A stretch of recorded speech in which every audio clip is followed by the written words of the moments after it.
After more than a month in Victoria Square, it's over. Occupy Montreal protesters were forced out of their tents today. The city moved in and began a large-scale cleanup early this morning. It went relatively smoothly, but police did have to forcibly remove several people who didn't want to go. Maya Johnson reports.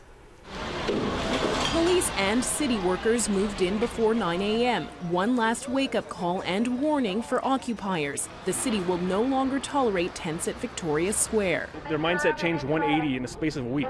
What happened? They were okay with it, and all of a sudden they're not okay with it. Someone's obviously telling the government to crack down and stop this. The protesters were given notice and the chance to move their own belongings. If they didn't do it themselves, it was all dumped in the trash. The government, the police can do whatever they want. Like, we can't even stand on the sidewalk without them telling us to move back, and we have to keep a distance. That doesn't make any sense. But some say this massive cleanup is long overdue. I don't think there's much you can do by camping out. That's not going to affect change. You know, you affect change by democratic elections. And this kind of a protest, I don't think, sends the message out. I think it went on too long. It shouldn't have gone on that long.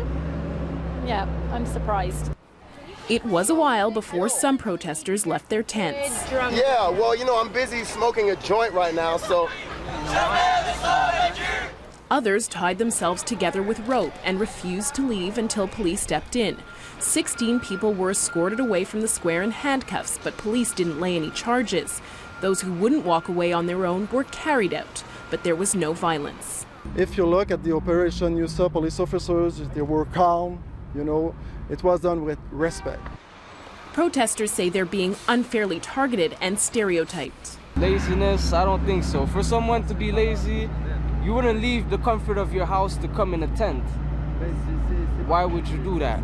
You know, it's harder to live here in a tent in the cold.